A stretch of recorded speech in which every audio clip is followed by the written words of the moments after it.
We've spoken about the Caribbean, spoken a little bit about South America, but then the African Americans, the ones in the USA, who basically, if they were to do this and follow the line of genealogy, it would go back to the time that their ancestors arrived on the land, right? But I don't know if this is politically correct to say. Shamira, help me if I go wrong. But I feel like the African Americans are like more lost with regards to identity, with regards to connecting to their roots than we are, those that are still connected to the motherland. And I feel that genealogy can only take them so far. They will still be lost because they'll be like, okay, so I know the ancestor that arrived, kind of, but then I want to go all the way back to the culture. I want to find out where in Africa I'm from, you know? So I'm guessing this is where DNA comes in, right? Or can genealogists still go cross that ocean and reach the other continent? Well, I mean, that's a good one. There's a lot in there. My impression is that for African Americans, because slavery happened on their land, you know, where they are and where they still are, it feels very different. I'm in the UK. It's very different. If I was living in Barbados, I think it would be different for me. So you're a bit removed. But also because when there was a census, for example, African Americans weren't counted as a person. Back in the days, yeah? Yeah, we had them 1841, 1851, 1861 in the UK of the households. I don't know when the dates were for the American ones, but I remember listening to Henry Louis Gates Jr., who's an absolute expert in the US, saying that for some people, they couldn't get back further than about 1850 or even sort of 1870 because we weren't people. I see. But on the other hand, you know, I know that, for example, there were slaves taken from Barbados to South Carolina. So there are particular when people moved. And I think when you think about DNA, it's the same sort of thing for me. I've done lots of DNA tests. And I just have to say this, please don't take a DNA test unless you're prepared to see the results.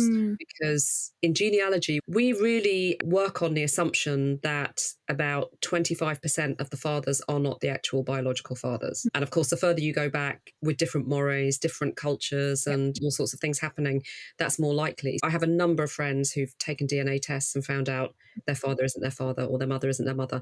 So please, if you're going to do this, be prepared.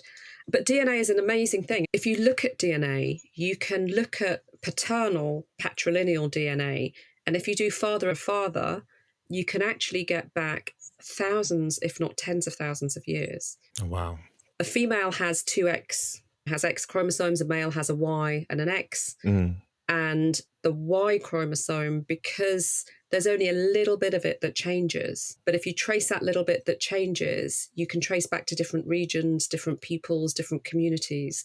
So that's the kind of golden thing that we can use to get ourselves back to parts of Africa or different communities because they may have been nomadic. So that is absolutely fascinating because you can see where you've come from.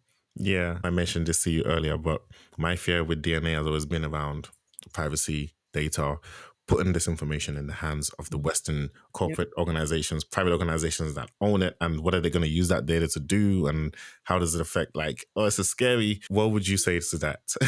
I absolutely agree, and I understand those fears. Like anything, you're making a calculated risk. For me, the benefit of doing this and being able to find relatives, and particularly across Barbados, I have an ancestor who is said to have had about 100 children. Wow.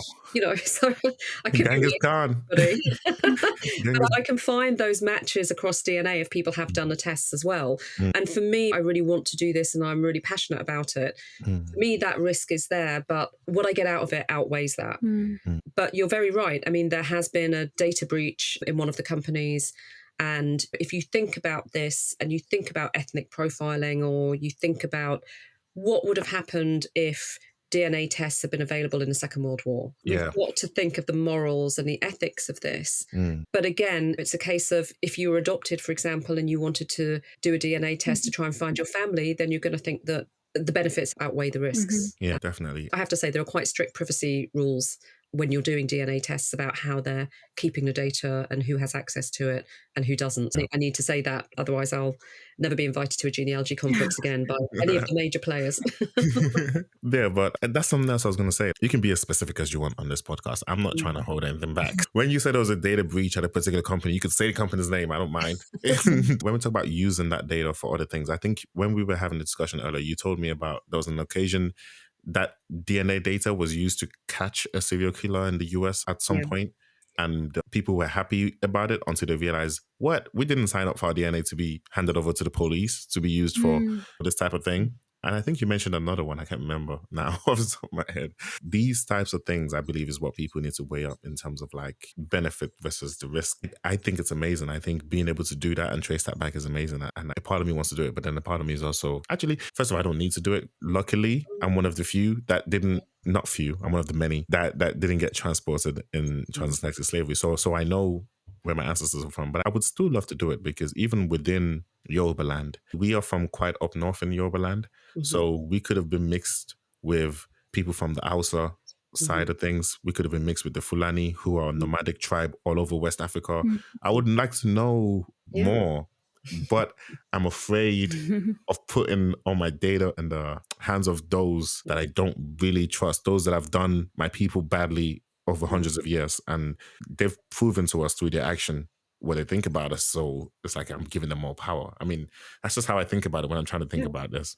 But that's why if you, someone like yourself, was to start something like this, and I knew that this was owned by us, and you're not beholden to what the Western governments want you to do, I feel like if an African or a Black person based in a country that isn't based in an African country was to do something similar, I would be more up for it. I would be more like, okay, it's us, we own our own data and so on. I totally agree. As in, if we are the people who create these organizations and systems, there's a lot more trust.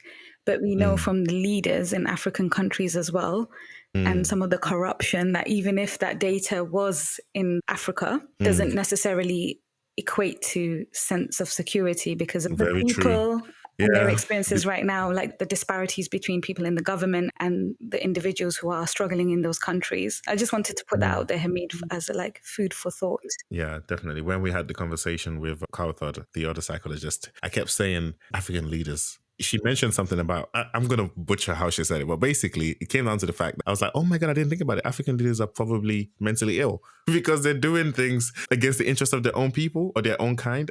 How did she do it? Yeah, I was going to say, maybe not like that. I think she was talking about like psychology can be a very white Eurocentric, from a very Eurocentric lens, and the way we formulate mental health difficulties. And I think she gave examples of other alternative ways of formulating people. And one of them was, I can't remember the name right now, but a scholar who formulated something around leaders being self-centered and where that might be coming from. And as we know in psychology, everything is about hypothesizing and formulating. So that was just one of the hypotheses, that they're very like focused on themselves. But some people might see that and formulate that as part of a spectrum of mental health difficulties. Nah, I don't like the way you're describing it. As far as I'm concerned, they're doing things against their own interest. If they were to deep it and they were to think about it properly, they'll be like, I'm actually doing something against my own interest. And it's like self-hate. Yeah, but that's what it is, isn't it? It's about formulating people's understanding of people's behavior. You could formulate it in any way that you can, but I think you can't officially diagnose anybody. Oh yeah, no. I mean, I'm not a psychologist, so I can say whatever I want. I'm just giving you perspectives. I know. I'm joking, guys. No, I was trying to protect Kotha a bit. Definitely. Obviously, that episode is going to go out before this, so hopefully people would know and listen to it.